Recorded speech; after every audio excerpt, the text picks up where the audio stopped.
Bueno, buenas tardes a todos. Creo que el audio es bueno. ¿Me escuchan? ¿Se me escucha bien? Supongo que sí. Ok, bueno. Taca, taca, taca, taca, taca, taca, taca, taca, taca, taca, taca, taca, taca. Estoy tratando de configurar un poco la pantalla, pero bueno. Muchachos, estoy sorprendido. Hay 380 personas. Estoy viendo 380 personas conectadas.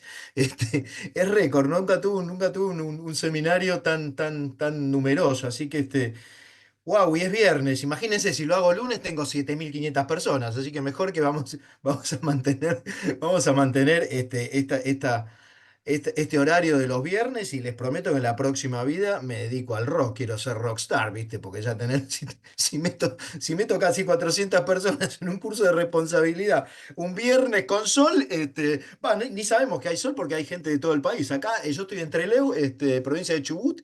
Y tengo sol, un poco de frío, pero tengo sol.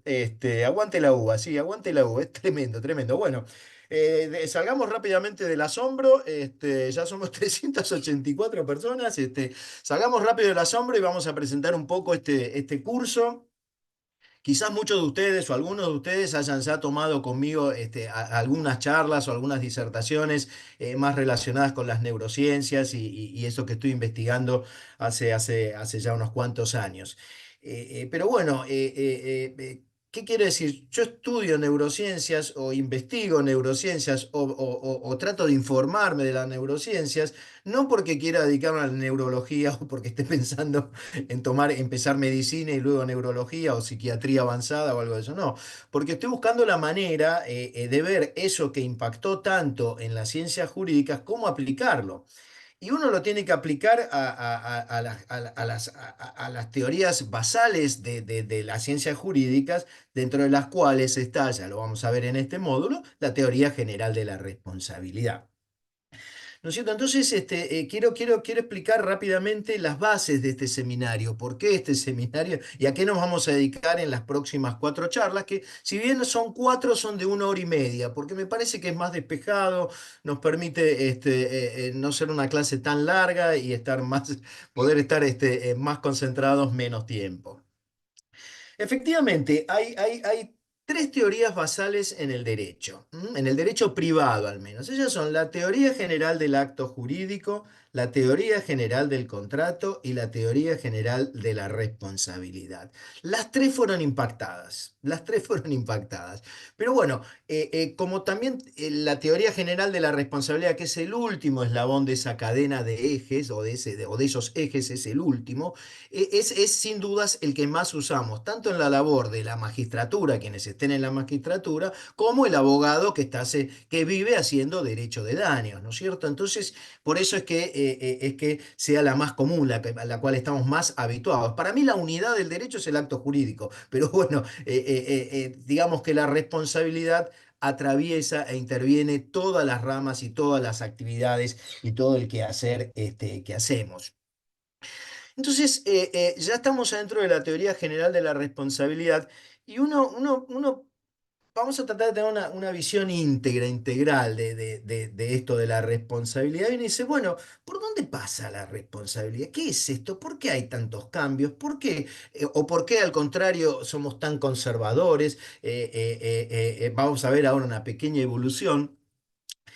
Y la respuesta a esto, una evolución histórica de cómo evolucionó la teoría general de la responsabilidad desde su primera formulación en Vélez Sarsfield hasta diciembre del año pasado, el DNU ese raro, el 7023, que toqueteó algunas cosas que podrían afectar, si no la teoría general de la responsabilidad, la teoría general del contrato, está a esto, es completamente vecina de la teoría general de la respo. Bueno, porque en realidad, más que ver modificaciones legislativas o innovaciones, lo que tenemos que ver es qué hay atrás de una teoría general de la responsabilidad. Bueno, hay dos cosas. La seguridad jurídica, la famosa palabra seguridad jurídica y la equidad. Todo sistema legal que involucre una teoría general de la responsabilidad, es decir, atribución de consecuencias disvaliosas de los daños, implica una dialéctica y una búsqueda permanente de equilibrio entre estas dos nociones, seguridad jurídica y equidad, que muchas veces se desbalancean. ¿Por qué? Porque no son nociones a lo kantianas, no son nociones kantianas en el sentido de que son categorías universales e inmutables, son contextuales, van variando continuamente. A veces necesitas más seguridad jurídica, a veces la seguridad jurídica requiere equidad, a veces la equidad se va un poco de mambo. Entonces, esa dialéctica, ese punto de encuentro es permanente. Y yo he marcado, ahora mismo lo vamos a ver, por lo menos 6 evoluciones distintas a lo largo de los últimos 153 años. Lo raro, o sea, desde 1871 ahora que estamos hablando de 153, 154 años, lo raro es que los primeros 100 años fueron de completa estabilidad. Y los últimos, y después los últimos 30 son los más, es el terreno más frágil, más cambiante, más evolutivo.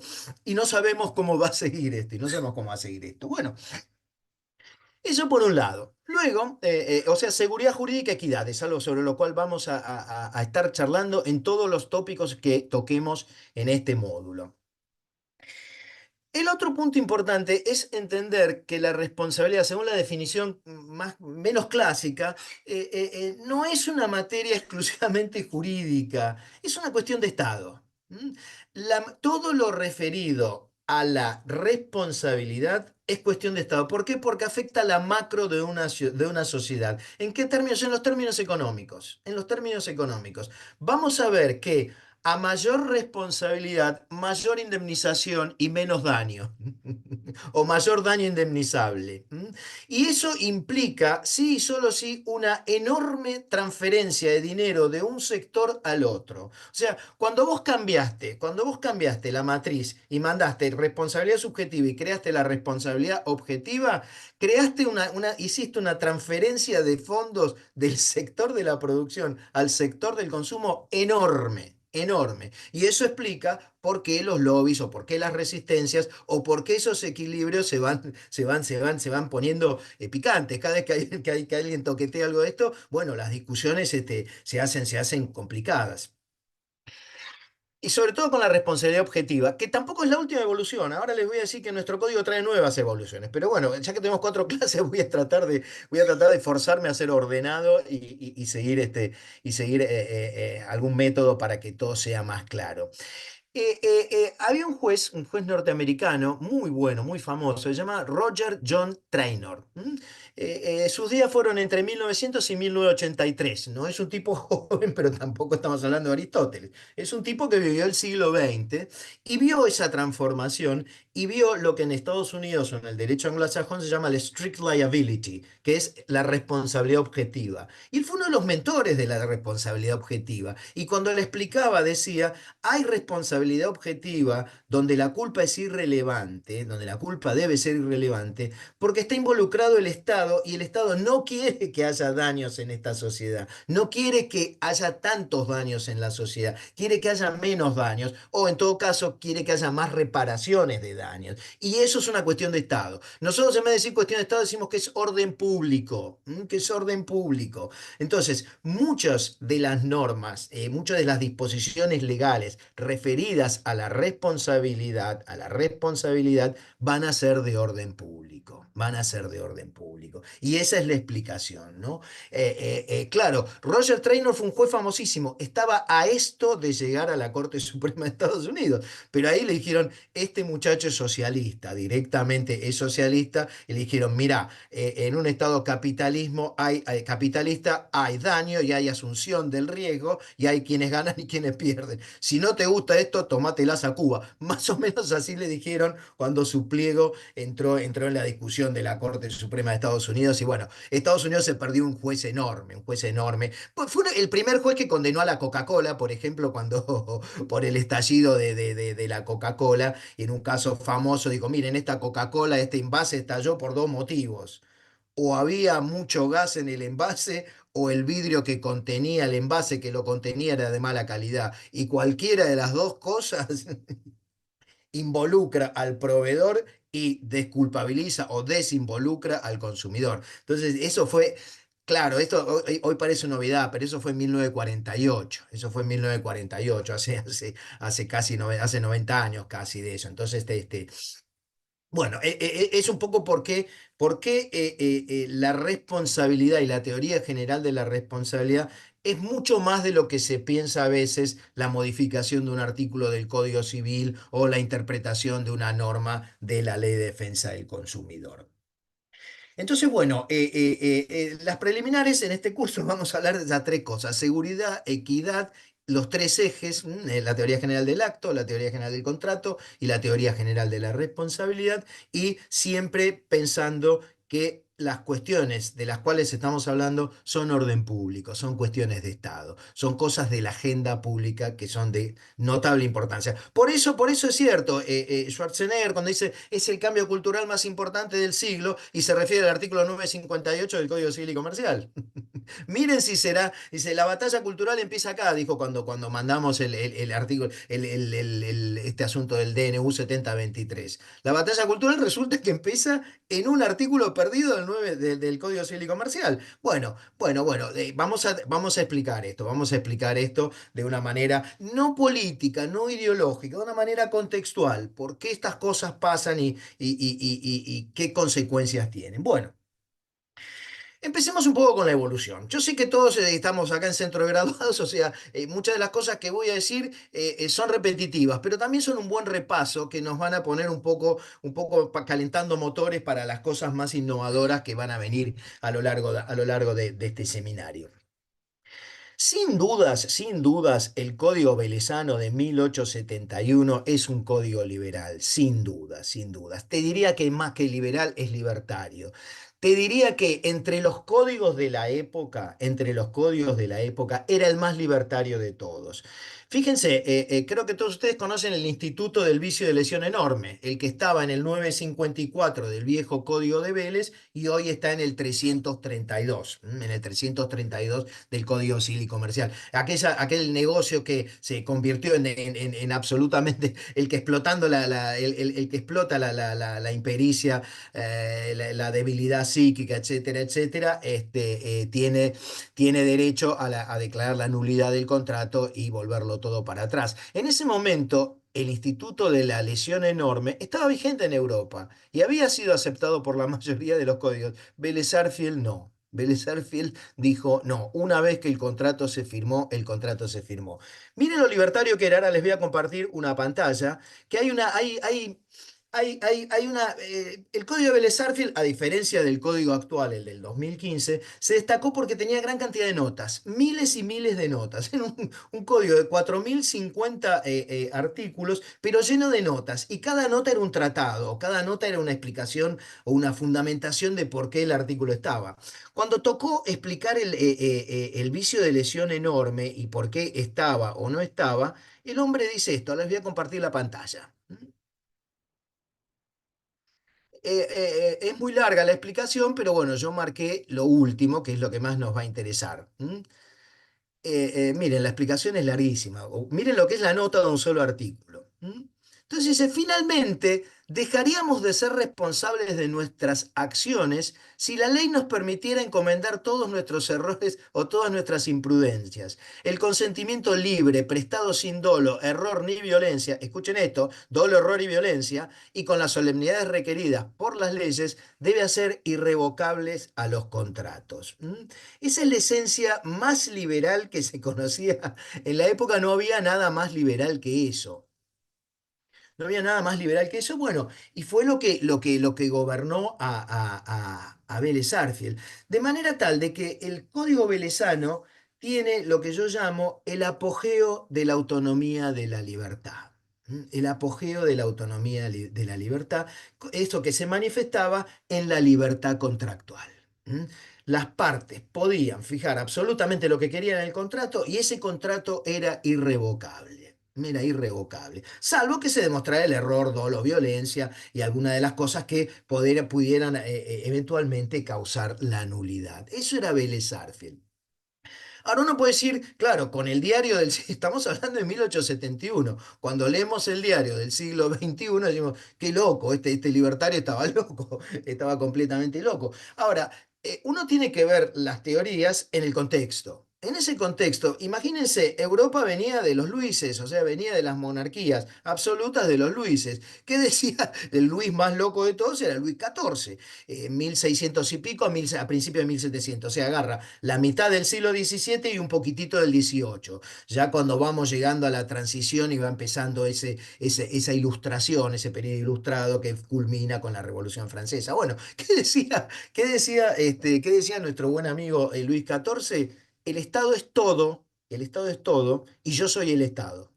Esas eran las dos máximas de Luis XIV. El Estado es todo, yo soy el Estado. En ese contexto, el código de Vélez Sarsfield era absolutamente progresista, era absolutamente revolucionario y era absolutamente reivindicante de los derechos individuales. Ahora, ese derecho individual cayó en individualismo, cayó en individualismo. ¿Por qué? Porque cambió el contexto.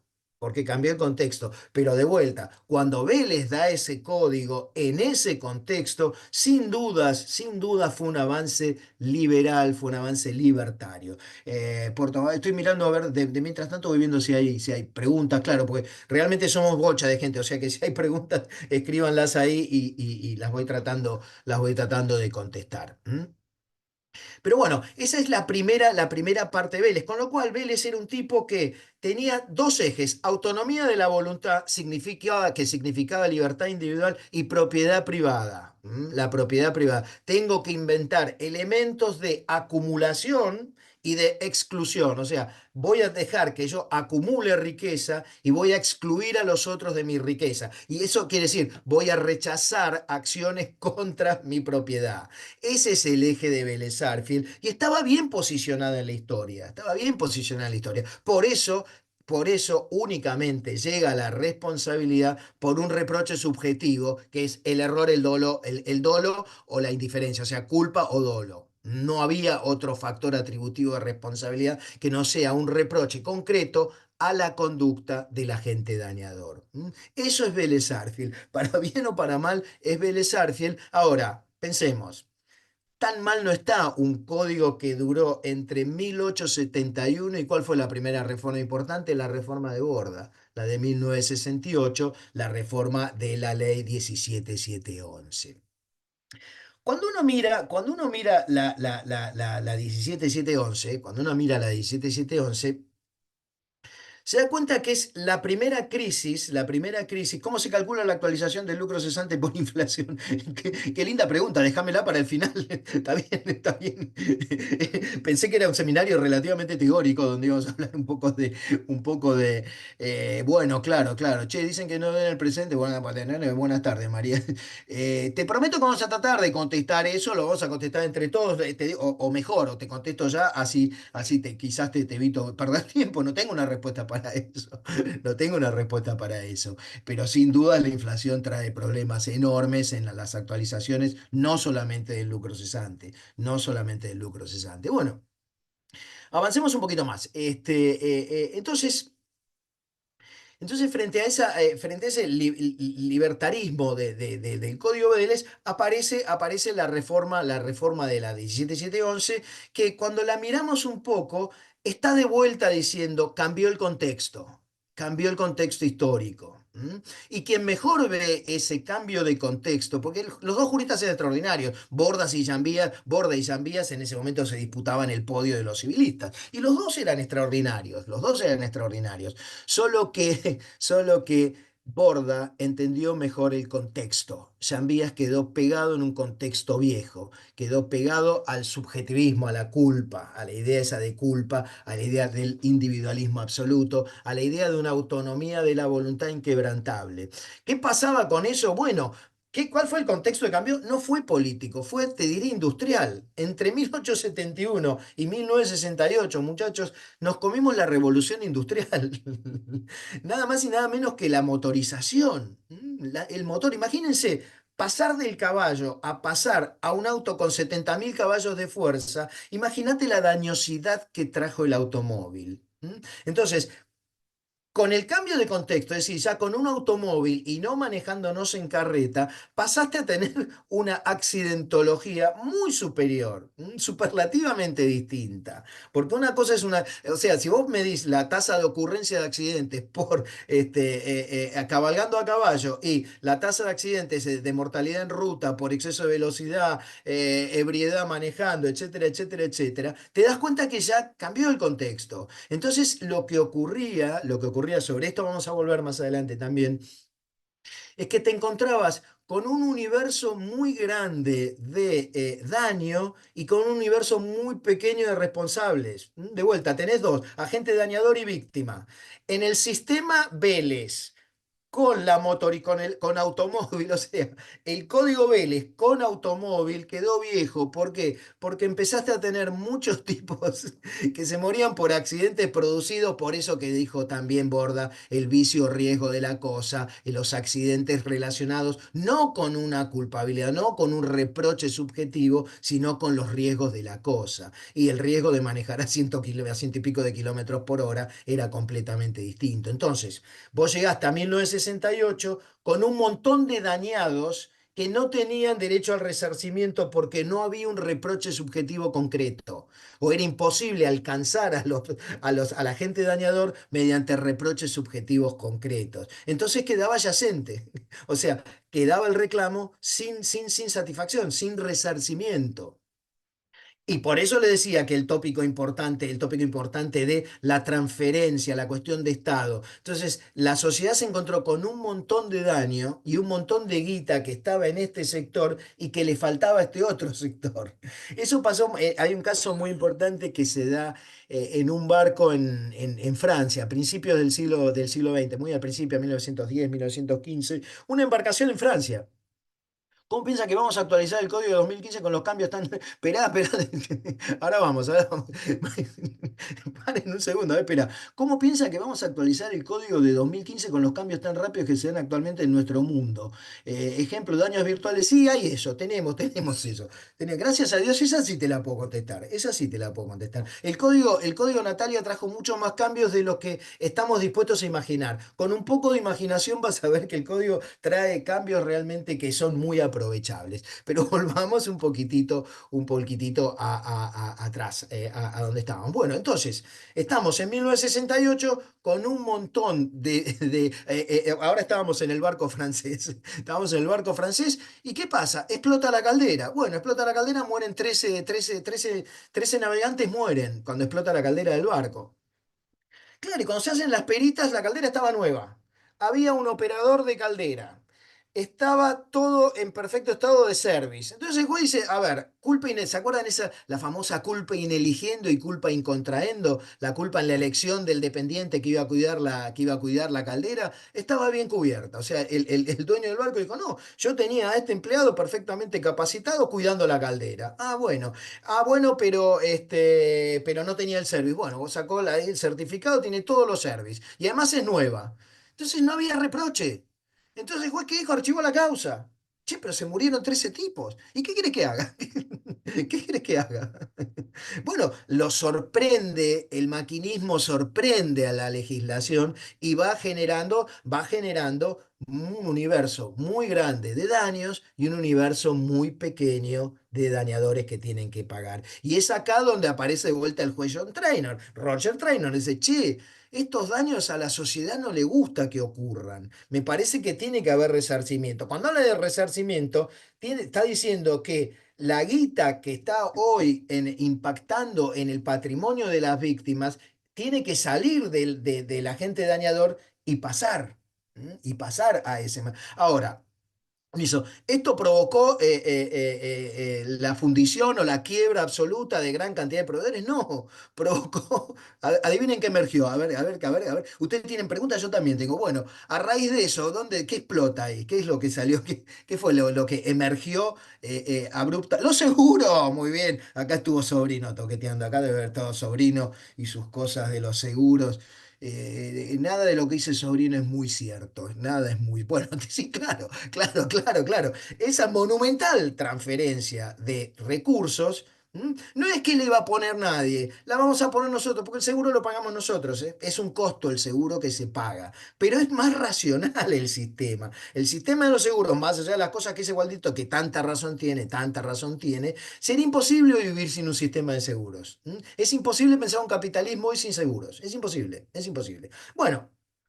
Pero se dan cuenta cómo ante el nuevo contexto no es que vino el fin del mundo porque la teoría, porque la responsabilidad se objetivizó o se objetivó. No, aparecieron los seguros. ¿M? Y en todo caso se hizo un poco más caro vivir. En todo caso es un poco más caro vivir. ¿M?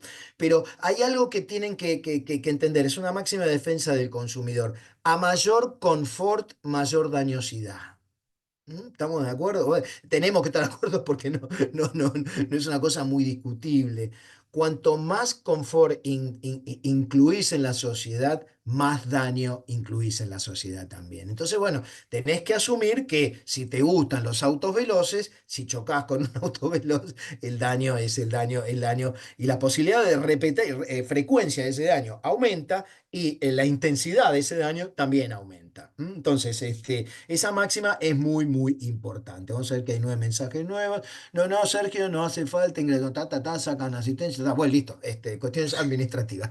Este, lo que pasa es que somos 470, no quiero ni mirar, porque es una cosa de loco. Bueno, entonces estamos ahí, ya llegamos a 1968, ya llegamos a 1968, y trae, fíjense, todas las reformas importantes de la ley Borda atacan a la autonomía de la voluntad y la libertad contractual.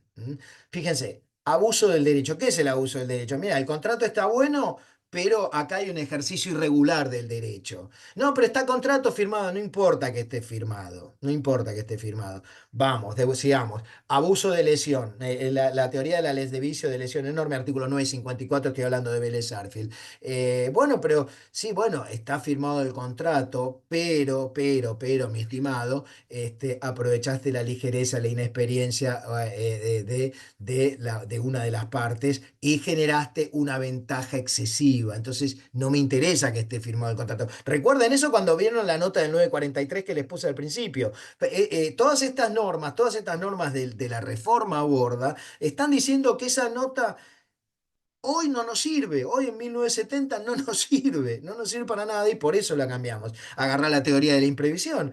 Un hecho sobreviniente a la firma del contrato lo convirtió en injusto. ¿Y entonces qué haces? Y bancatelo porque no me lo banco nada, va para atrás el contrato. Vamos a buscar términos de equidad que vuelvan a convertir al derecho en ese equilibrio. Transferencia económica de clase consumidora en EPA. A ver, pero acá hay una. Sin embargo, la transferencia económica de la clase consumidora y en especial la clase media, los grupos para consumidores, es impresionante. Y es ahí donde está, y ahí ese Estado encima de la transferencia económica de la clase consumidora, en especial de la clase media, los grupos para. Bueno. Esa es una, Carlos, es una discusión típica de seguridad jurídica versus equidad. Es típica, es ideológica, es típica de seguridad jurídica versus equidad. Muchos van a decir, no, ahora hay demasiada equidad, vamos a buscar más seguridad jurídica. Va a haber un módulo específico donde vamos a hablar de eso. Pero esa discusión es típica de eso que subyace, que es justamente cuándo ajustar la equidad y cuándo aflojar la seguridad jurídica. Quiero decir solamente frente a eso una cosa primaria. Es imposible que exista un sistema legal si falta una de ellas. Si no tenés seguridad jurídica, se desmorona, virtualmente, literalmente, se desmorona el sistema legal. Al menos el sistema legal de las sociedades capitalistas, que son las que yo hablo, las que yo conozco, las que viví toda mi vida y en las que opera el sistema del Código Civil o del Código Civil y Comercial. Doctor, por favor, es excelente cómo está explicando. Uy, gracias. Tratemos de dejarlas. Ah, pues sí, ok. Bueno, está bien. Gracias. Perdón. Bueno, entonces avancemos un poquito. Teoría de la imprevisión es otro cambio, pero es otro cambio que diluye o es una respuesta a Vélez Sarsfield diciéndole, no, es mucha autonomía de la voluntad. es mucho mercado, hay mucha mano invisible, volviendo, podemos decir que entre Vélez Sarsfield y Adam Smith hay alguna línea. Te diría que es más libertario Vélez Sarsfield, porque fíjate qué interesante. Adam Smith es 1750, por ahí anda, todavía es un poquito antes, ¿no?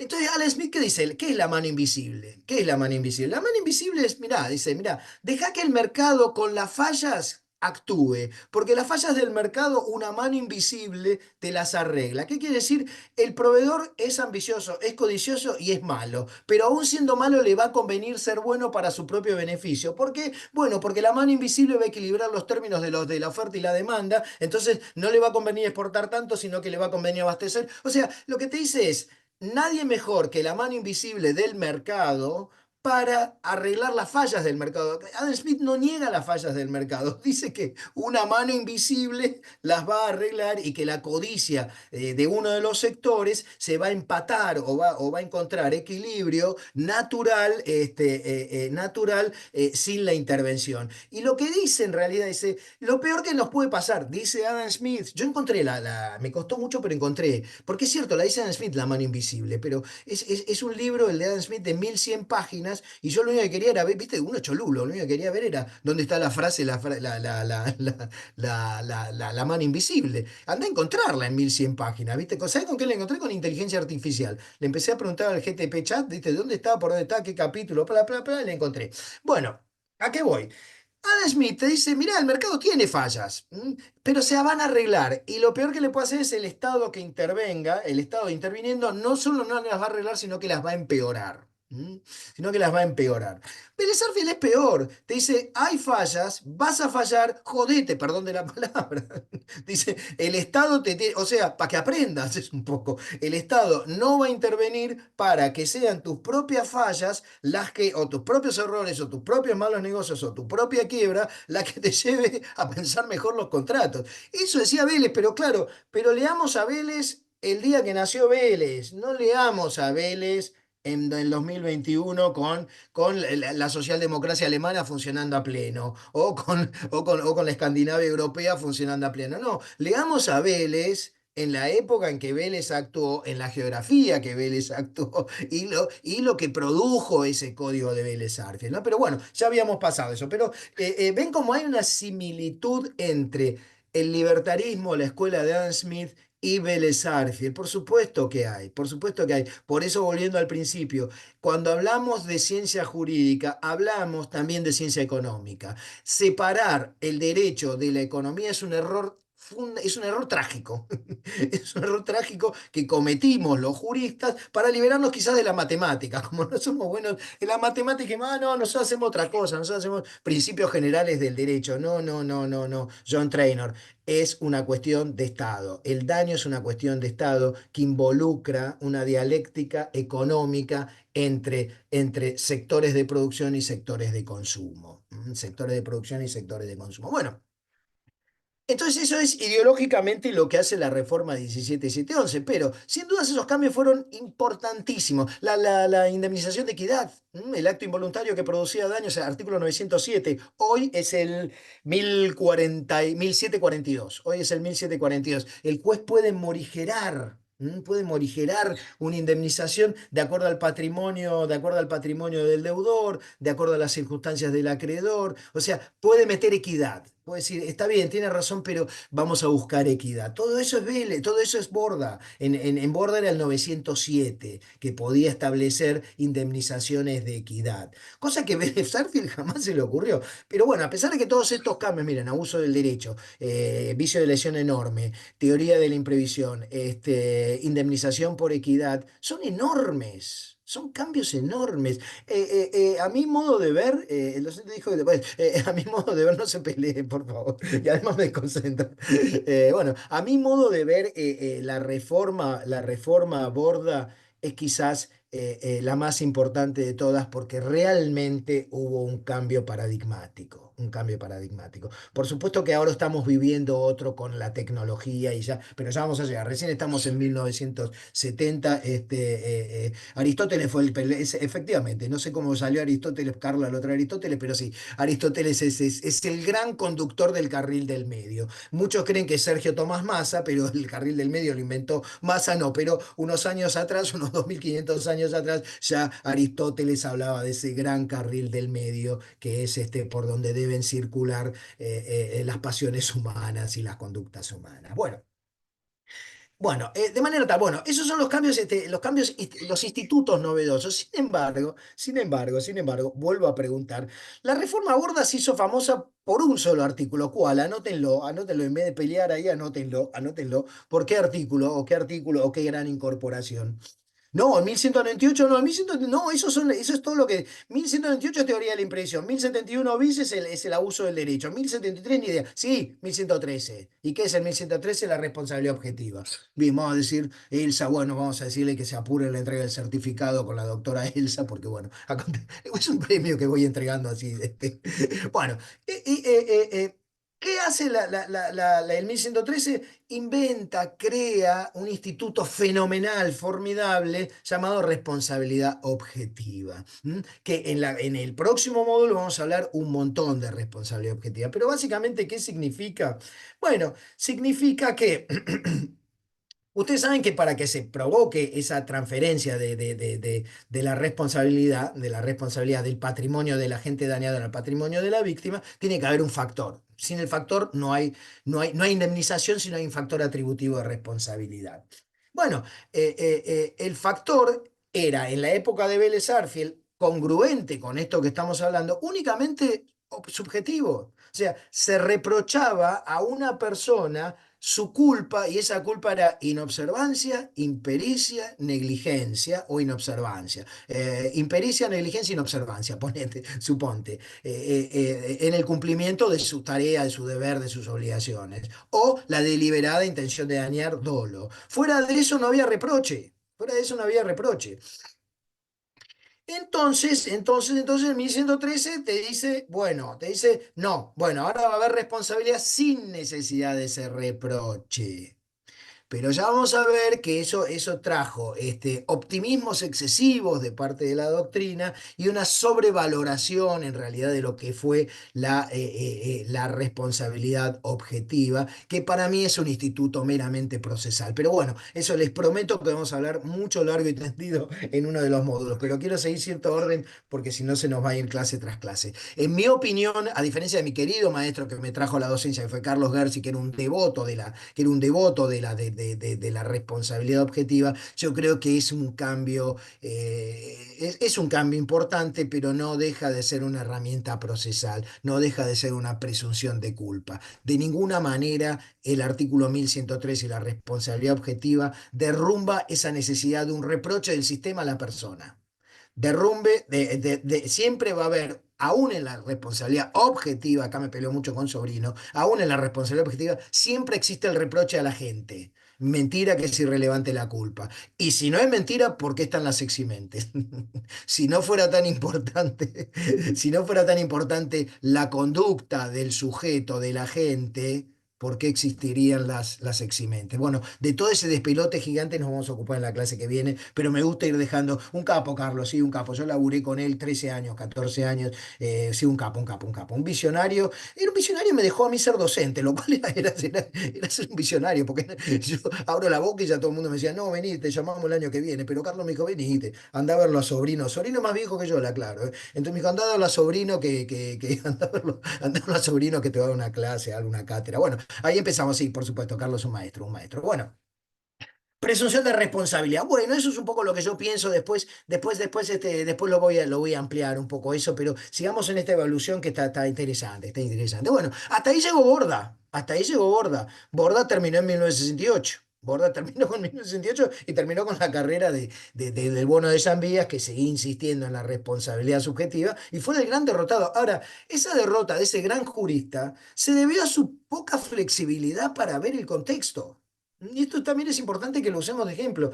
Fíjate lo que está pasando. Ahora, si vos no querés conectar WhatsApp y querés que el mundo deje de usar WhatsApp porque a vos no te... Bueno, te va a pasar lo de Yambías, ¿eh? Si no ves un poquitito que hay que entrar a las aplicaciones, ¿viste? Hay que saber subir historieta de Instagram, porque si no, quedate en tu casa, porque no, el mundo no va a dejar de... No van a leer, no se van a leer más libros de 5 tomos, ¿viste? Empecemos a escribir de manera tal de que sea interesante para los lectores, porque si no va a haber más libros que lectores, que es lo que suele ocurrir, es lo que suele ocurrir. Bueno, avancemos un poquitito, eso fue nuestro amigo Borda y la 17711, y de vuelta, volviendo a lo que hablábamos en las palabras previas, hay un acomodamiento de la seguridad jurídica a favor de la equidad. ¿Mm?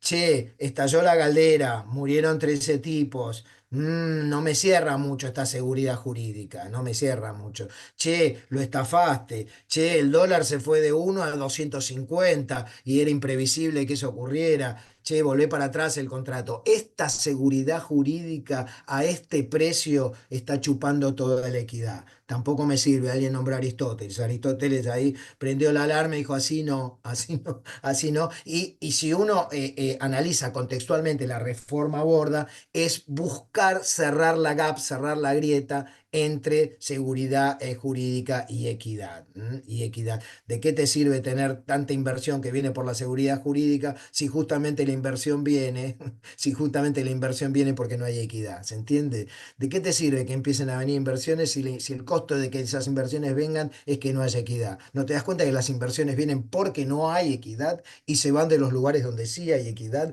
Entonces, bueno, cuando uno empieza, en otra de las clases vamos a hablar de lo que son las causas recíprocas. Uno dice, ¿por qué no vienen o por qué vienen? Bueno, vienen porque hay seguridad jurídica o vienen porque no hay equidad. Bueno, ese tipo de cosas que yo llamo causas recíprocas son las que requieren un análisis muy fino, muy fino. El de la seguridad jurídica y de la equidad necesitas tener pulso muy fino, necesitas jueces que estén continuamente mirando a la sociedad, necesitas jueces tipo Traynor, necesitas jueces tipo Holmes, necesitas jueces de nota. Y no es el caso, no es el caso. Doctor, la nueva ley de base también modifica la ley de contrato. Sí, vamos a hablar, no de la ley de base porque no sé tanto, pero vamos a hablar. Hasta el DNU me actualicé.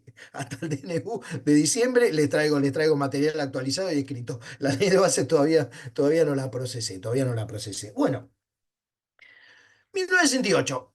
Vamos al otro gran cambio, el otro cambio enorme, enorme. Pregunto, ¿cuál fue el otro cambio enorme en materia legislativa y en materia de estas tres ejes?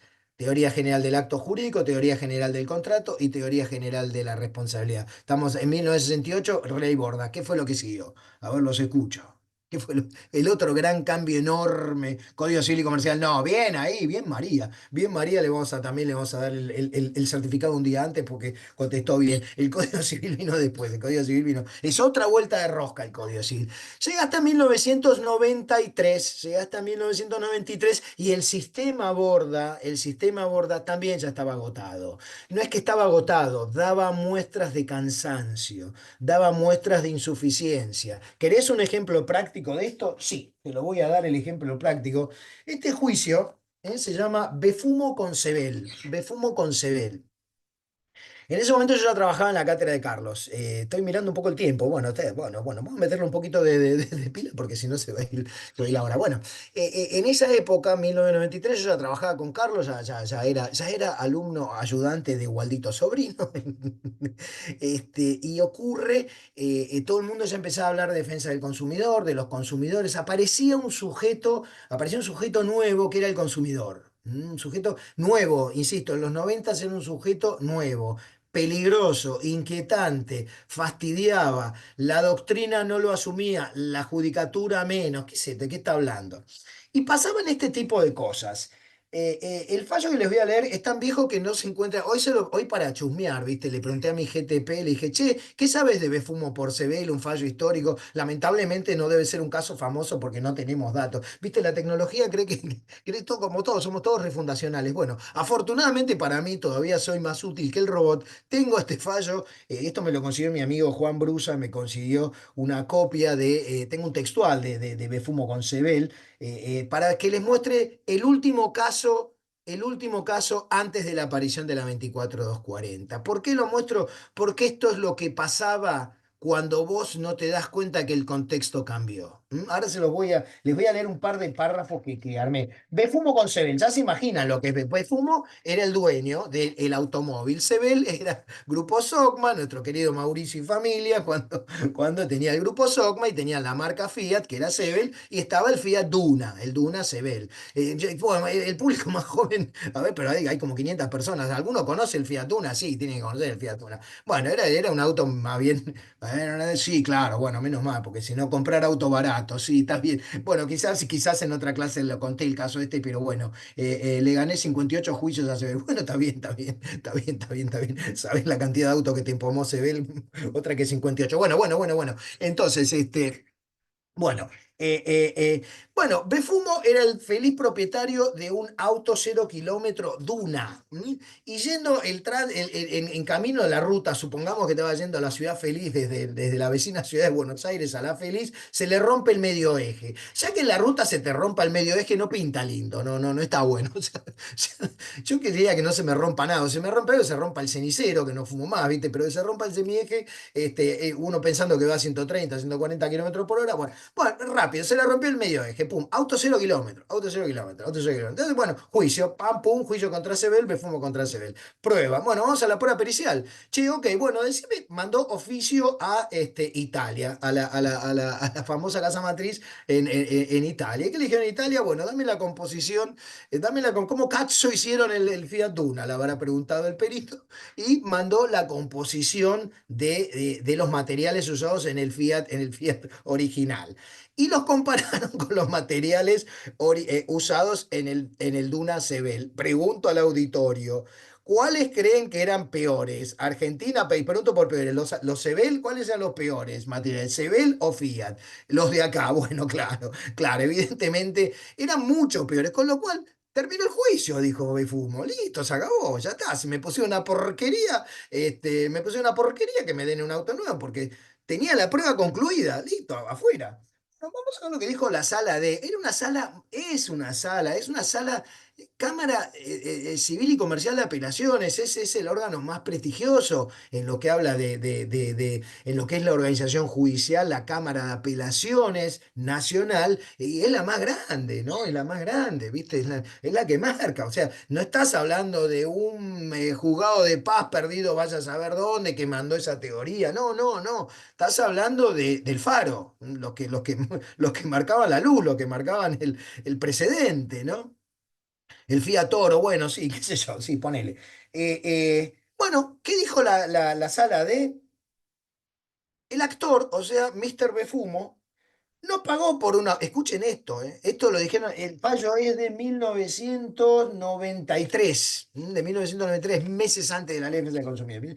Bueno, dice, y bien, 2 puntos. El actor no pagó por un automotor de gran calidad. Apa, apa, apa. Pagó por un automotor Duna SD, le pone, pobre tipo. O sea, el tipo ya empezó a deprimirse. Uy, encima, uy, sí, es cierto, compré un Duna. Ya el tipo, uy, es cierto, uy, qué cagada. Bueno, el auto, debe ser, en el mejor supuesto, una mediocridad industrial, mano.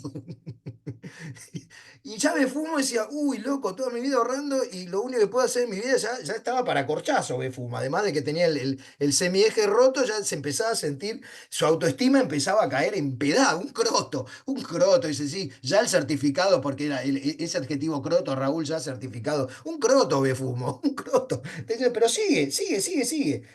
Una mediocridad industrial, según se infiere, de tener uno de los más bajos precios del mercado. Dice, pobre tipo, lo escrachó directamente. Y pone entre paréntesis, apenas $12.973. El Befumo todo roto. Yo viví en Estados Unidos 3 años, 3 años, era maestro de escuela en Estados Unidos, en el sistema público. El primer auto que me compré en un Toyota Camry, un Toyota, uy, no, qué rico, ¿no? Un Toyota Camry que tenía 166.000 millas, o sea, casi 300.000 kilómetros, casi 300.000 kilómetros, y lo pagué $2.000. $2.000 un Toyota Camry. Y acá dice esta mediocridad industrial que acá pagaste $13.000. Entonces, miren cómo termina diciendo, según la y el producido del fabricante que ofrece el rodado más barato de plaza. O sea, te estoy ofreciendo el rodado más barata, el rodado más barato. A ese precio modesto correspondió, escuchen esto, la adquisición de una modesta calidad que consistió en el empleo de una pieza cuyo material no poseyó la dureza requerida por la norma. Bueno, loco, compraste un semieje mal, bueno, se mató es de vuelta, de vuelta, de vuelta. Estalló la caldera, murieron 13 tipos, jodete. Es lo mismo, de vuelta, de vuelta. Y esto me acuerdo que en esa reunión de cátedra, Carlos Gersi estalló de la bronca. En ese momento todavía vivía Neustar y llamaba a la gente, se armó un despelote, fue un fallo realmente malo, realmente malo. Hoy contextualmente, fue un fallo a mí me dio mucha bronca. A ver, ¿qué es eso? Este consiguió el fallo. Sí, este, ¿quién es? A ver, en el concierto, sí, claro, bueno, sí, está bien, bueno. Bueno, ahí parece que el fallo está, compartilo después si querés, compartilo después si lo tenés entero, mandalo para que lo tengan todos los asistentes. Bueno, eso ocurría en la época eso ocurría en 1993 y ahí es donde viene, decir, che, Borda, hasta aquí llegaste. Porque fíjense, Befumo Concebel se dio con el 1113, se dio con el abuso de derechos, se dio con todo eso funcionando, igual sacaste un fallo Befumo. Igual sacaste un fallo de fumo. Entonces ahí de vuelta estábamos viendo, mira, las herramientas que tenemos hoy no alcanzan. Entonces en 1993 viene esa gran creación que fue la ley 24240. Ya estamos en la tercera evolución, que es la ley 24240, cuya primera versión es del año 93. La ley 24240 tiene un montón de cosas. Yo soy un fanático de la ley de defensa del consumidor, tengo una ley comentada escrita, bla, bla, bla, bla, bla. Hay mucho para hablar, pero como estamos en un curso de responsabilidad, quiero decir... Lo más importante de la legislación de este microsistema legal protectorio, según la definición espectacular de Lorenzetti, microsistema legal protectorio que funciona bajo el derecho privado, pero subordinado a la Constitución, que es autónomo y derogatorio de los principios generales. Esa definición, todos los demás somos Salieris de Mozart. En ese sentido, es casi lo único, casi mi único elogio a Lorenzetti, esa definición que da de consumidor es realmente estupenda, es realmente formidable y es realmente profunda. Microsistema legal autónomo y derogatorio de los principios generales. Y es eso, es eso. La defensa del consumidor es eso. Sin embargo, lo más importante de la ley de defensa del consumidor son dos cosas. Primero, la formación de una cadena solidaria de responsables. ¿Quiénes son los mencionados en el artículo 2 de la ley 24240 y hoy creo que el 1092 o 1093 del Código Civil y Comercial, que un poco, que también toma la figura de la relación de consumo? ¿Para qué crean esa cadena? Para que tengan dos responsabilidades, frente a la garantía del producto, artículo 13, y frente a la responsabilidad por el producto elaborado o por daños, del artículo 40. O sea, creaste una cadena solidaria ¿para qué? Para garantizarle la calidad del producto y para garantizarle el pago de los daños, en caso de que haya desperfecto. Sin eso es una ley cuadripléjica. O sea, toda la ley de defensa del consumidor, esos 65 artículos que hicieron pomada, 4.050 artículos del Código Civil Comercial, se convierte en la nada misma sin el artículo 13 y sin el artículo 40, que ya traía la primera versión de 1993.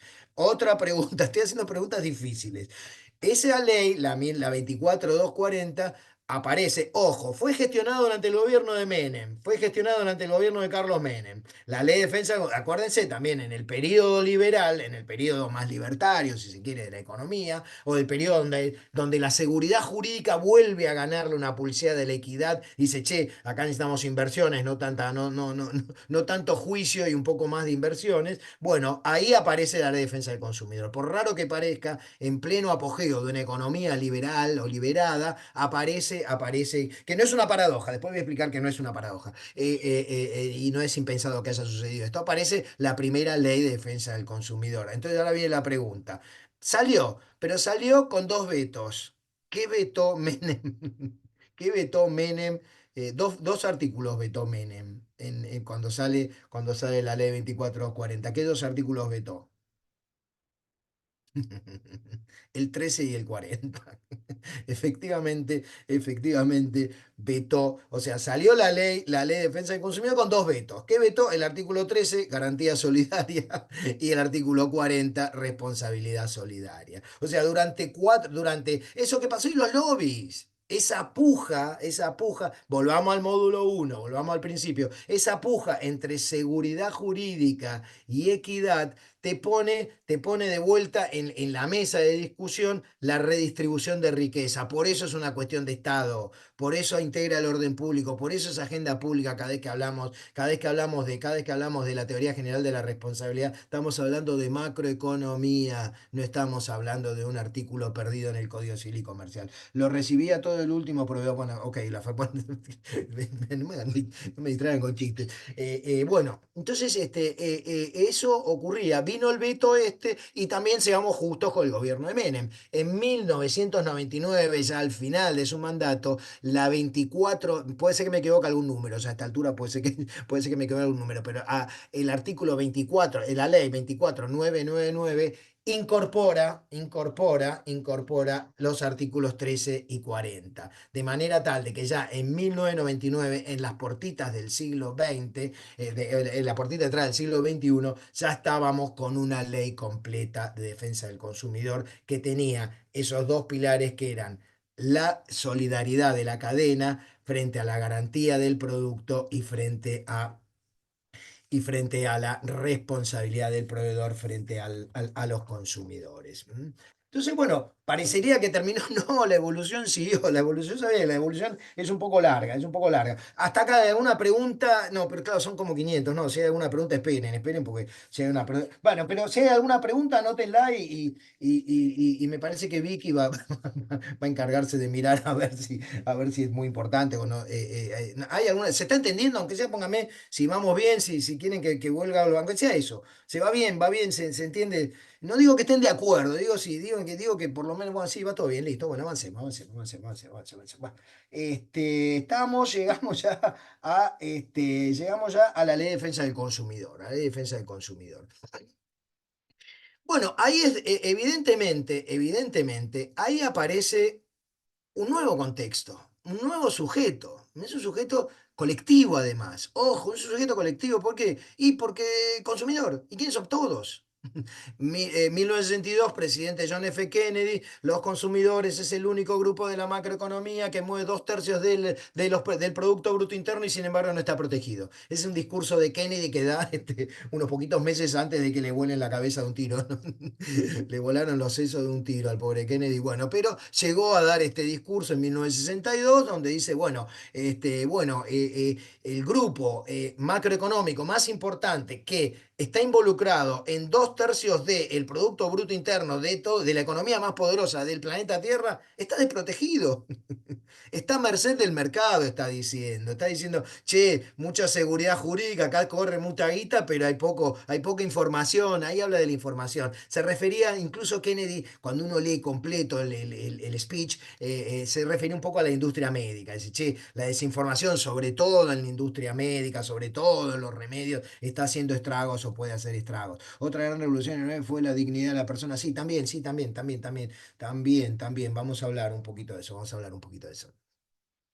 Entonces, ahí aparece un sujeto colectivo, la pucha, que después lo toma el 2015 eso, después lo toma pero vamos, un minuto en esta evolución del 94, del 93. ¿Por qué? Porque la ley del 93 no es que la empuje, sino que... ¿Qué ocurre en 1994? El cambio de la Constitución, la reforma de la Constitución. Muchos dicen, no, la ley de defensa del consumidor viene a reglamentar derechos constitucionales. No, muchachos, fue primero. Primero vino el dictado de la Ley de Defensa del Consumidor en 1993 y después se cambió. Ahora, claro, cuando vos ponés, yo siempre lo digo en las clases, ponés la palabra consumidor en un Word y ponés buscar y la palabra consumidor en la Constitución te aparece varias veces. Ponés la palabra contrato de seguro, no te aparece nunca. Con lo cual esa discusión de jerarquías legales, hasta con un buscador de Google la podés subsanar. Metés la Constitución dentro de un Word, ponés la buscar, palabra consumidor, te aparece artículo 41, 42 y 43 por lo menos, por lo mínimo. Poné contrato de seguro, a ver si te aparece alguna vez. Bueno, o sea que para la Constitución el contrato de seguro ni figura. Los derechos del consumidor sí, con lo cual esa jerarquía legal le da mucha importancia, le da mucha importancia. ¿Cuándo vienen las pujas legislativas? ¿Cuándo se dan eso? Bueno, cuando empieza a crujir la transferencia de circulante de un sector de la economía al otro sector de la economía. Ahí vienen todas las discusiones. Siempre atrás de todo está la guita. Está bien, porque es una sociedad de consumo. Las sociedades de consumo son capitalistas. ¿Sabes? Mosetti Turraspe era un capo, leí lo último. La reparación integral es la gran recepción. Sí, claro, el maestro Mosetti Turraspe. Tuve la alegría de estar de ser panelista cuando hicieron una de las últimas despedidas que tuvo en Chaco. Un hombre ya muy viejo, muy grande, estuvo 12 horas dando discursos. Cada vez que terminaba hablar uno de nosotros, Mosetti Turraspa agarraba el micrófono y se mandaba un discurso improvisado que la rompía en mil pedazos. No sé cómo hacía, pero un tipo encantador, la verdad, un encanto de persona y un tipo de una cultura y uno de los inmerecidos privilegios que tuve en la vida de haber compartido algo con Jorge Mosetti Turraspe. Bueno. Sí, además sí, ya grandecito, Mosetti Ugarte fue uno de los pioneros, fue uno de los pioneros. De hecho, dicen que Lorenzetti fue socio y discípulo de Moset durante muchos años, con lo cual, sí, uno de los maestros de esta escuela es, sin duda es Mosetti Turraspe, un capo total. Bueno, entonces, bueno, ahí nos detenemos un poquito. Con esa ley 2440, 1993, 1994, pero que igual estaba corta, estaba corta. Seguía habiendo mucha puja, seguía habiendo discusión, hasta que, ¿qué pasa? De vuelta, ya estamos. Superamos la etapa borda y ya estamos, che, hay un consumidor que tiene un montón de derechos, que tiene derecho a la información, que tiene la publicidad incluida en los contratos, que tiene un montón de cosas que eran disruptivas, que la oferta ya no es a persona, ya no tiene que ser la persona determinada, sino que puede ser la persona indeterminada, que la publicidad te forma parte del contrato. Che, esto cambia la seguridad jurídica que nos había prometido Borda. ¿Se entiende? Ya cambió. Esto es más de lo que no, esto es más de lo que Borda había. Se corrió más el arco de lo que ya lo había. Ya no solo no estamos en Vélez Sarsfield, sino que tampoco estamos en Borda. Ya estamos en otra cosa. Ya estamos hablando de un consumidor. ¿Quién lo conoce? Bueno, bueno, bueno, bueno. Y eso fue en el 93. En el 2008 aparece lo que fue. Y acá está bueno porque se cruza la ideología, ¿no? Se da lo que para mí fue la mejor versión de la ley 24240, que es la reforma de la 26361, dada por uno de los gobiernos que menos simpatía me generó en la historia universal de la humanidad, con lo cual estoy obligado a decir que más allá de los prejuicios ideológicos o de convicciones ideológicas, esa ley 26.361 fue extraordinariamente evolutiva en lo que es el derecho del consumidor. Y fue una rosca enorme que incorporó daño directo, daño punitivo, bystander, acciones colectivas, cargas probatorias dinámicas. De vuelta hizo pomada el sistema de responsabilidad y de vuelta le pegó una ajustada fuertísima a lo que es seguridad jurídica versus equidad. ¿Qué número? 26.361 del año 2008, 26.361 del 2008.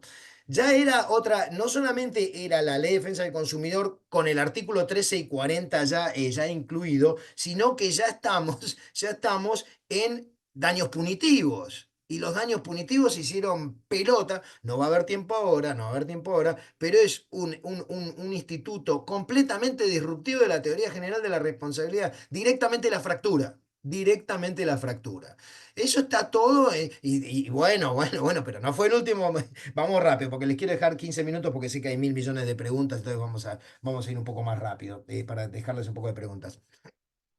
Quiero decir, nuevo reajuste de la equidad y la seguridad jurídica no fue la última, porque después todavía siguió la evolución, pero digamos, la 26361 definitivamente tocó el despertador en esa mesa chica donde se discute seguridad jurídica y equidad, metió un caño fortísimo, porque si hay algo que rompe la seguridad jurídica, es la existencia de los daños punitivos y los peligros de los daños punitivos, con sus luces y sus sombras. Yo soy un ferviente defensor de los daños punitivos. Vamos a hacer en uno de los, creo que en la clase 3 o 4 vamos a hablar un poco más, quizás en la próxima vamos a hablar un poco más de daño punitivo y por qué digo que es una fractura enorme dentro de la evolución de la teoría general de la responsabilidad. Bueno, ya estamos en 2008. ¿Se terminó? No, no se terminó. Viene ahí, viene ahí, viene ahí. Después de 144 años, el 1 de agosto del 2015, la ley 26.994 deroga la ley 340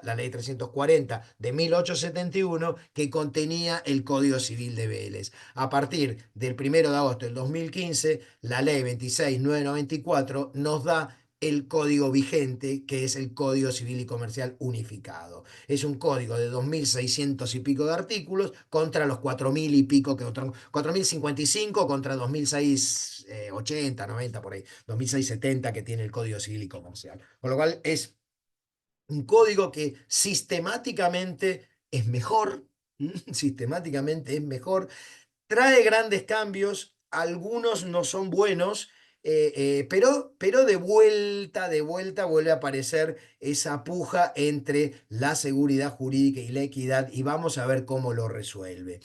Pero eso vamos a hablar la clase que viene, ahora son 18:15, a ver, el lobby de las aseguradoras. Y las lobby sí, está bien, pero lo ganaron igual, ese lobby lo ganaron, lo vienen ganando hace tiempo. Pero bueno, no nos pongamos locos con eso, vamos a ir paso por paso. Bueno.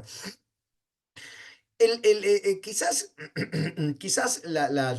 lo más importante que trae este Código Civil y Comercial es que mantiene los tres ejes basales. ¿Se acuerdan? Lo dijimos en el primer módulo. ¿Cuáles son los ejes basales? Teoría general del acto jurídico, la mantiene íntegra. O sea, el 258, 259 y 260 del Código Civil y Comercial son repetición del 899, 900, 901 del Código Civil. Es decir, la teoría del acto jurídico, es decir, el voluntario, el involuntario, el dolo está igual, es lo mismo, no cambió nada, intacta. Intacta. Digo, bueno, ¿por qué parece que el mundo está a punto de destruirse por el avance tecnológico, pero la teoría general de acto jurídico parece inamovible? Parece inamovible. Vamos a ver si la movemos. Bueno, entonces eso lo guarda. El segundo eje, teoría general del contrato, ruptura absoluta. ¿Por qué? Bueno, porque hace el sistema tripartito. Contratos de adhesión, contratos paritarios, contratos de adhesión y contratos de consumo. Para mí eso es una falacia. Para mí es por varios motivos, pero bueno, no, no, no, no me voy a extender.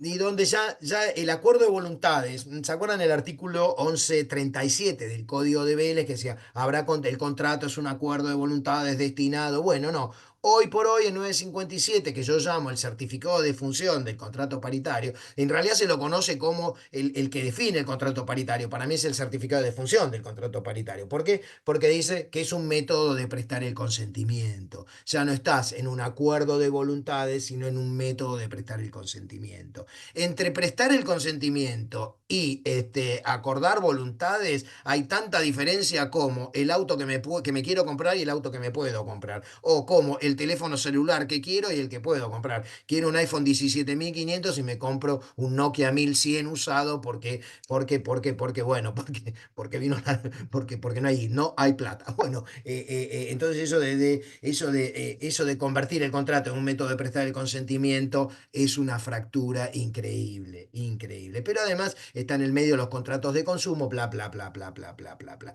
Y en materia de responsabilidad, les tiro una bomba atómica, les tiro una bomba atómica. Es el Código Civil y Comercial, el Código Civil y Comercial incluye lo que yo llamo la responsabilidad cuasi absoluta, que nos va a ocupar casi todo un módulo. Hoy solamente lo menciono, en otros módulos lo iré explicando. La responsabilidad cuasi absoluta es la que no es alcanzada por eximentes de responsabilidad, o si se quiere, únicamente es alcanzada por una eximente de responsabilidad, motivo por el cual la tuve que llamar a instancias de mi amigo Waldo Sofrino responsabilidad cuasi absoluta y no responsabilidad absoluta. Yo quería un título más crónica, responsabilidad absoluta, pero Waldo me hizo ver que no, que todavía existía un eximente posible, entonces acepté en llamarla responsabilidad cuasi, no, el cuasi, afuera.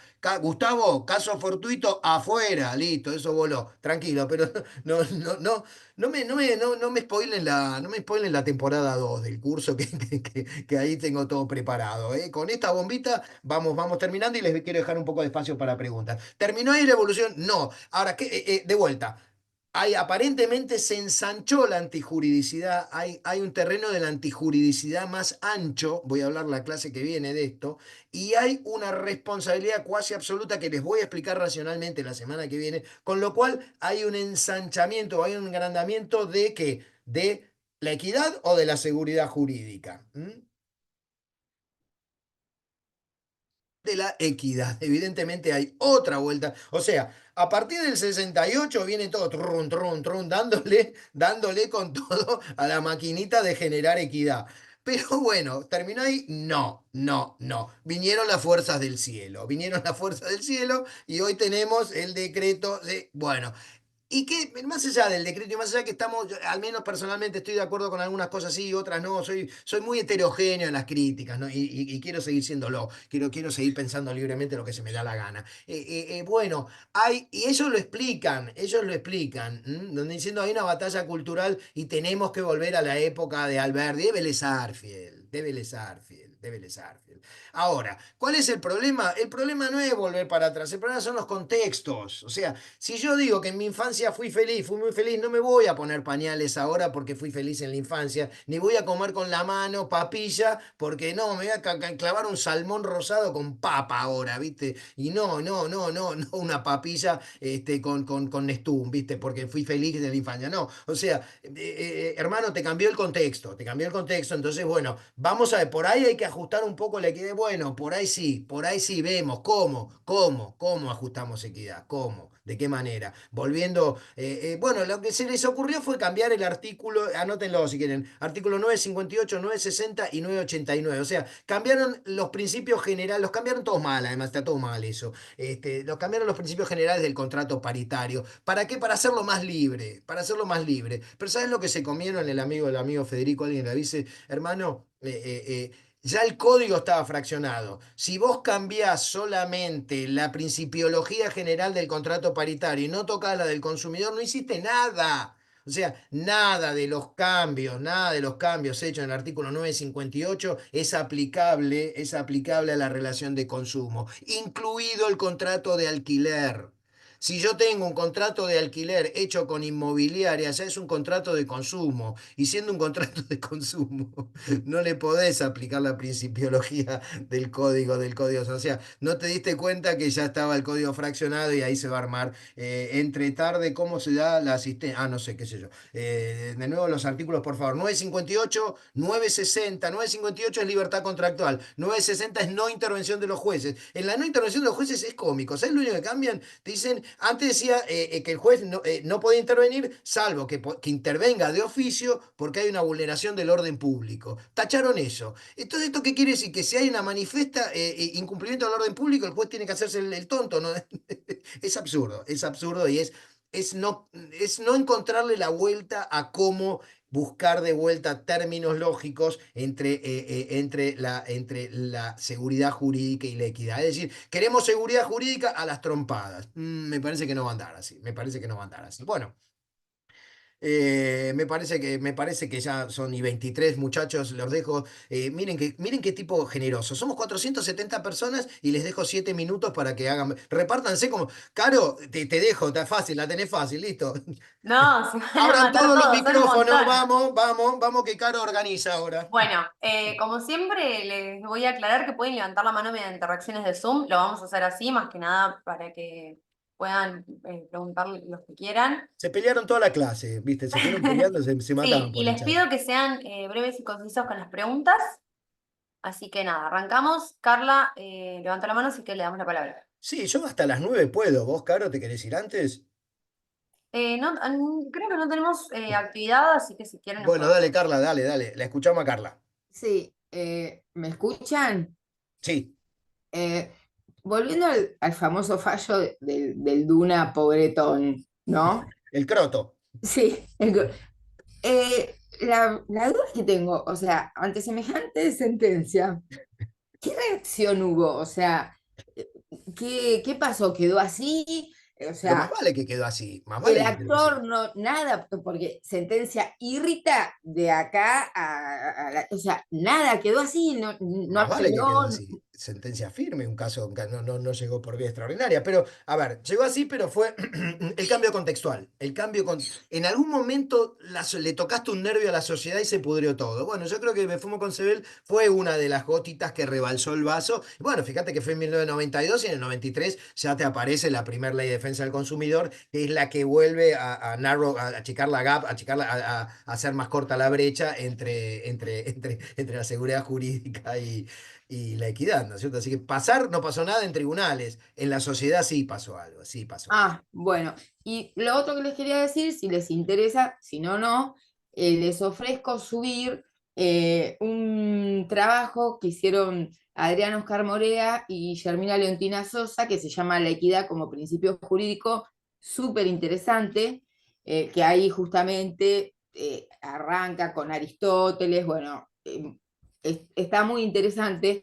De hecho, a mí me sirvió para un caso laboral en forma increíble, pero bueno, no sé si les interesa. Si les interesa, lo Ah, subo. claro, Guillermina es jueza acá en Chubut y ahora dentro de un mes vamos a disertar juntos en una jornada de Derecho Civil que organizamos en la ciudad de Esquel. Así que sí, esa es una colega muy formada y debe ser muy interesante. Ah, perfecto. Ahora, ¿cómo lo subo, doctor? ¿Cómo No, ni es el idea. link? No tengo ni idea de ni cómo funciona el Zoom yo de esas cosas. No sé. No sé si me lo puede aclarar Carolina, se llama bueno, Carolina, ¿me das una mano? ¿Cómo lo subo? Decime, si querés, me lo podés enviar a mí y lo subo. A ver, ¿Me pasas el mail? sí, ahí te lo mando por privado.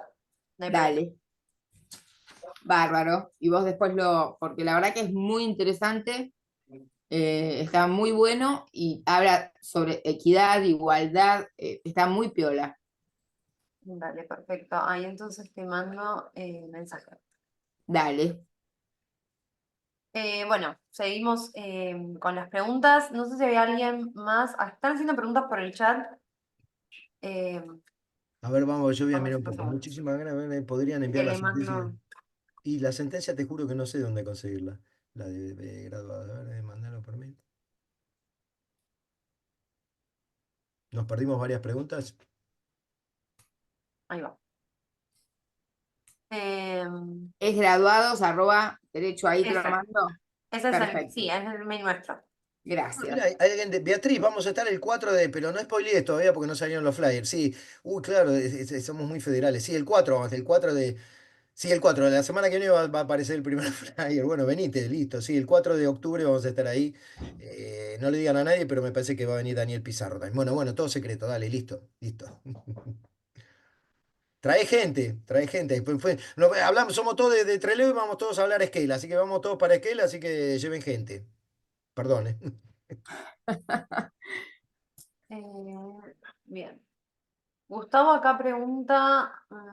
Están todos anotando, nadie levanta la mano, pero bueno, ahí justo. Pregunta, si con el Sale. devenir de las clases podrá tocar el tema de la responsabilidad frente a la derogación de las multas laborales. Mirá, Marisa, la verdad, tengo un montón de contenido y laboral no es mi especialidad. O sea, te dejaré el micrófono y que des tu opinión, tu reflexión, pero no te podría contestar. Te digo francamente eso. Ahí hay una mano Bueno, levantada, acá sí, la levantó la doctora mano Elsa. Elsa, le damos la palabra a Elsa, Dale. así puede hacer su pregunta. Ah, los alquileres no dejaron de ser de consumo, Victoria, sí, después. Vicky, eso. Vicky, bueno, ahora le vamos a contestar a Vicky. Sí, Ahora le buenas contesto a Vicky. tardes. Dale. Buenas tardes, doctor. Si no entendí mal, yo creo que usted hizo a un cuestionamiento respecto de que no estaba de acuerdo con la terminología de los artículos 957 a 960, que era modificatorio.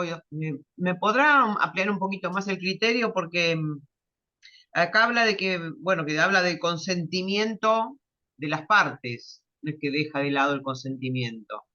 Y De qué artículo? Sí, tengo. 957. Claro, claro, claro, claro, claro, claro. Lo vamos a ver porque así lo hacemos. ¿Qué digo yo? Bueno, el 957 es lo que quedó del contrato paritario. ¿M? Después viene el contrato de adhesión, que es del 984 al 989, y después el de consumo, que es del 1092, creo, al 1122. ¿M? Entonces, toda la principiología de lo que quedó del contrato paritario está definido en el 957, 958 a 962, digamos, que es la regla de la supletoriedad. El 957 actual, en su actual redacción, dice así: contrato, ¿se acuerdan que el 1137 del Código Civil te hablaba de acuerdo de voluntades? Acuerdo de voluntades. ¿Qué quiere decir un acto voluntario? Un acto voluntario es acuerdo de dos personas que tienen discernimiento, intención y libertad. Esas dos personas que tienen esas tres categorías se sientan en una mesa paritaria y arriban a un acuerdo de voluntades. Esa era la idea de Vélez, esa era la idea del Código Civil del año 1871. Mirá cómo quedó. Y agrego, el grupo de legisladores que creó, que elaboró este código, dice que el contrato de adhesión, que el contrato de adhesión es una parte del contrato paritario y que únicamente modifica el consentimiento, que es un método de prestar el consentimiento, el contrato de adhesión. Pero cuando leemos el paritario puro, te dice la definición textual, dice: contrato es el acto jurídico mediante el cual dos o más personas manifiestan su consentimiento. Desapareció el atributo paritario, era el intercambio negocial. Desapareció eso. Ahora, ¿desapareció porque está esta ley? No, desapareció porque no existe más, básicamente no existe más el contrato paritario. El 90 y pico % de las relaciones contractuales son relaciones de consumo. ¿M? Y cuando vos ves la exposición de motivos del Código Civil y Comercial, que te habla de el contrato paritario es importante, y te da dos ejemplos. Te dice, por ejemplo, la construcción entre proveedores de un puente. Primero y principal, eso está bien, es paritario porque intervendrían dos proveedores, el que construye, pero a ver, es un contrato administrativo ese, que no va a seguir el derrotero del acuerdo de voluntades. O sea, es muy difícil pensar qué contrato es absolutamente paritario. Y en ese caso, ¿en qué contrato hay acuerdo de voluntades? En ninguno.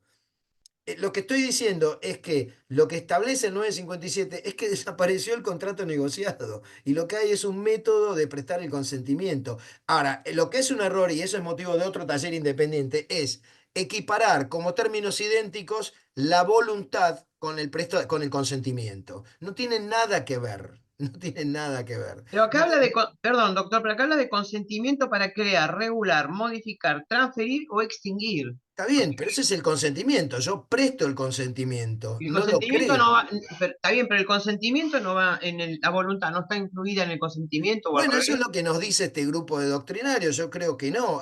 Insisto, hay un módulo particular donde cuando veamos el módulo nuestro de neurociencias te voy a tratar de explicar cómo das consentimiento y cómo creas voluntad.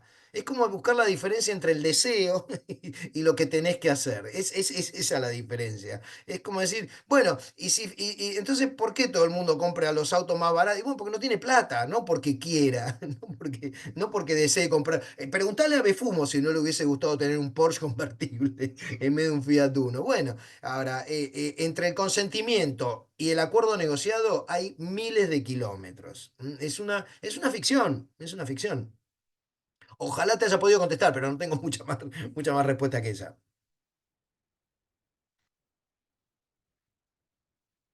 Bueno, hay varias preguntas en el chat. No sé si alguno quiere hacer alguna consulta más. Ahí justo Silvia mandó el artículo. El artículo. Sí, prestar consentimiento, como dice Romina, anula la negociación. La anula, claro que sí. Los términos del debate son unilaterales, no son. Prestar el consentimiento es que alguien te haga una oferta unilateral y que vos la aceptes unilateralmente. Hay cualquier cosa menos acuerdo de voluntades. No sé si podría ser posible hoy un mundo de acuerdo de voluntades, no lo sé. Solamente digo que el contrato paritario es una ficción, una figura muerta.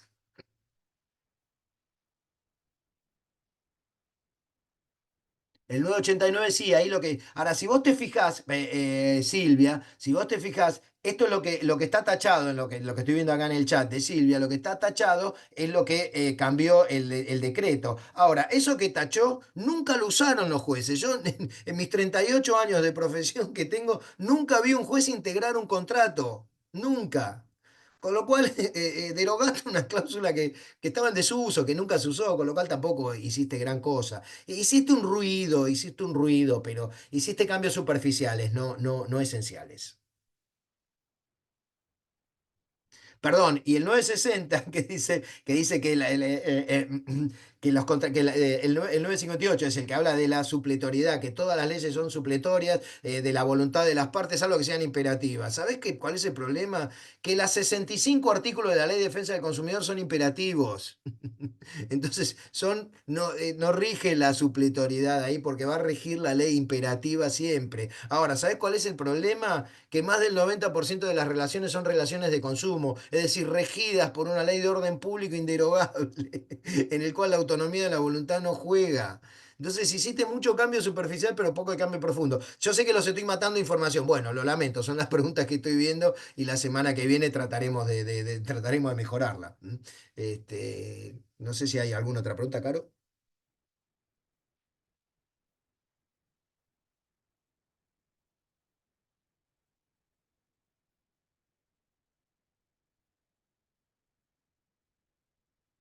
Bueno, ahí Elsa levantó la mano de nuevo. Le damos la palabra a Elsa. Al que está al lado de la persona, de la ciudad. Ah, sí. Elsa, ya puedes aclarar. Perdón, doctor, Ah. me lleva, a ver si le entiendo algo. Usted quiere decir, por ejemplo, que la ley de consumo, la ley de consumos, es como que sería una ley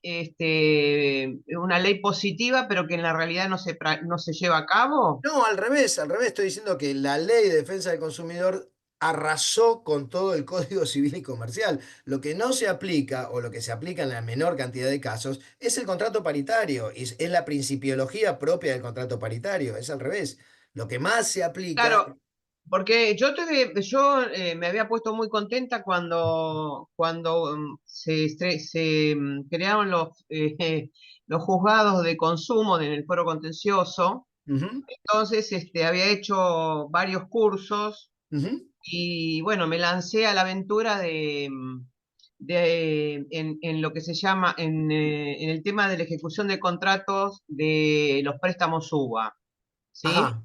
Concretamente lo saqué del fuero civil y comercial y lo quise pasar al fuero De consumo. contencioso administrativo y tributario de consumo de la Ciudad de Buenos Aires, porque son los que en realidad creo que conocen y más aplican esa ley.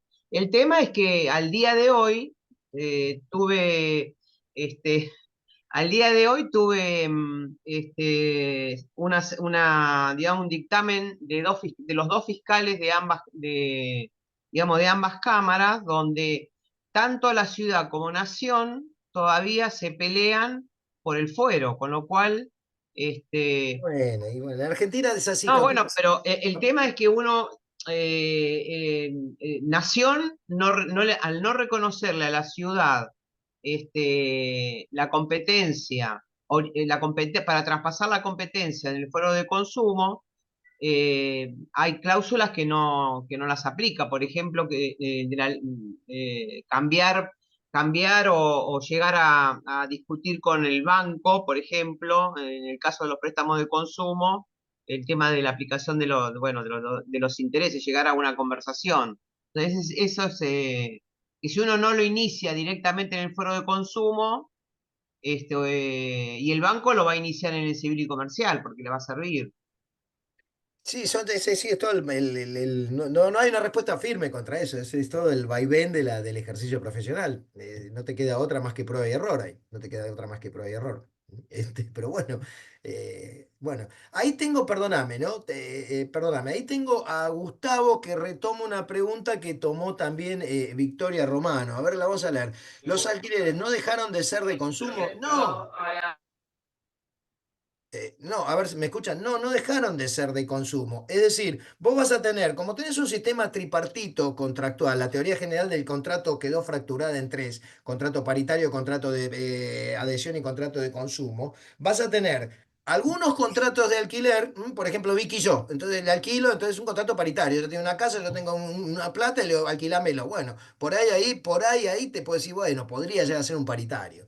Pero son a menos de las veces. La mayor cantidad de veces actúa una inmobiliaria. Cuando actúa la inmobiliaria, ya es un proveedor que está conexado al contrato, es decir, es un proveedor indispensable para ese contrato. Así es un proveedor, es un proveedor que le consigue un servicio al consumidor, que es el inquilino en todo caso. Bueno, tenés una relación de consumo. Y si tenés una relación de consumo, ¿es aplicable todas las cosas que... Y no lo sé, yo lo pelearía. Yo lo pelearía, yo iría y decía, mirá, no, este plazo, porque por ahora está todo bien, es cierto que hay más oferta de alquiler, pero ¿qué va a pasar cuando? Porque la ley vieja no la del último gobierno, sino la vieja, la del 2015, decía un plazo de 2 años que parecía razonable para contratos de vivienda. ¿Por qué? Y bueno, normalmente normalmente hay de todo, pero normalmente bueno, piensa en una familia que se muda con 1 o 2 hijos que tienen un colegio en ese barrio, cerca de esa casa. Entonces le quiere dar cierta estabilidad social, familiar a un grupo que alquila. Ahora, si vos decís el contrato por el tiempo que ustedes quieran, bueno, cuando empiecen a empezar a volar los desalojos después de 1 semana o 2 semanas de alquiler, vamos a ver qué pasa. Entonces, ¿qué pasaría yo si fuera abogado, si estuviera de vuelta en el fuero? Te diría, mirá, esa norma es inaplicable a este contrato porque es un contrato de consumo. O sea, yo les inundaría los juzgados de planteos de este tipo, como diciéndome, bueno, y si es una relación de consumo, Gustavo y Vicky, estamos hablando de que rigen las cláusulas abusivas. ¿Cuáles son las cláusulas abusivas? Bueno, las del 37 de la Ley de Defensa del Consumidor y la de 1117 a 22 de 1123, no, 1117 a 1122 del Código Civil y Comercial. Entonces podría llegar a ser una cláusula abusiva la de un tiempo tan corto. No sé si es claro lo que estoy diciendo. No tengo respuesta, pero tengo un argumento para decir, bueno, lo que cambió es el contrato paritario, pero este contrato que interviene en un martillero no es un contrato paritario, es un contrato de consumo. No sé si vas por ese lado, Gustavo y Vicky, les pregunto. Ahí Gustavo, otro Gustavo levantó la mano también. No sé si era el mismo o es otro, pero si querés le damos la palabra. A Gustavo me parece, no sé a quién le van, no sé. ¿Cómo? No sé bien qué Gustavo había hecho la consulta, creo que es Camaño, va, porque acá está en el chat también, ¿no? Pero justo Gustavo levanta la mano, por eso me pregunto. Si querés le damos la palabra a Gustavo. Dale, dale, Gustavo, dale. ahí puedes hacer la consulta. Sí, hola, buenas tardes a todos. No, bueno, en definitiva, si los títulos habilitantes con colegiación están excluidos de la Ley de Defensa del Consumidor, entonces el corredor inmobiliario está excluido. Eso en cuanto a la cuestión de si los alquileres están en consumo o no. Y la otra cuestión era que entiendo que subsiste el contrato paritario en las relaciones entre no profesionales cuando no interviene el Estado. Vendo mi auto, es un contrato Yo paritario. te digo, si vos alquilamos entre vos y yo, está bien, pero cuando te aparece una inmobiliaria y la inmobiliaria hace publicidades, bueno, ya no sé si se le aplica el artículo 1 de la Ley de Defensa del Consumidor, que es un profesional. Es un profesional, pero está representando a otro, está representando al propietario. No es, no es que está asesorando, no, está integrando un contrato. No sé, me parece muy discutible. Me parece que cambiar el código civil y comercial no era tarea de un decreto, no era tarea de un decreto de necesidad de urgencia. Requería, ya que llevó 144 años cambiar el código civil, deberíamos haber sido un poquito más cuidadosos porque vos dividiste el contrato en tres, entraste a manotear, a toquetear. Te hago esa pregunta, yo no tengo una respuesta tan clara frente a lo que vos decís. Yo intentaría el planteo de decir, no, este contrato es de consumo porque fue realidad, es un contrato conexo, si se quiere, también 1073 a 1075. ¿Por qué? Y bueno, porque actúa el titular de la propiedad, actúa el artillero o el inmobiliario y actúa el consumidor. No sé. No sé, salvo que algún juez justifique, no, mira, yo fui a la inmobiliaria Chaval, por ejemplo, de Buenos Aires, y no, pero no tengo una relación de consumo, es una relación entre profesionales. Bueno, hay que ver hay que ver eso, ¿no te parece? No sé. Esa es una idea que yo lo pensé porque digo, cuando uno empieza a pensar el código, te encontrás con varias sorpresas. Esta yo lo escribí, tengo un artículo escrito, esto después lo voy a compartir, claro, tengo una crítica hecha al artículo. Al DNU 7023 que la hice el 23 de diciembre, el 24 de diciembre. El 2 de enero me llamaron para dar una clase. El 2 de enero estábamos en la pileta de mi suegra, ¿viste? Y yo dando la clase. Estaban todos nadando y yo dando la clase del DNU, ¿viste? Así que nada, qué sé yo, esas cosas. No sé si te contesté, pero bueno, por lo menos quedó la inquietud. Muchas gracias, muy amable. Bueno, gracias Gustavo. No sé si queda alguna consulta más, si no, damos por concluida la clase de hoy. Igualmente vamos a estar compartiendo el material ese que nos pasaron por mail.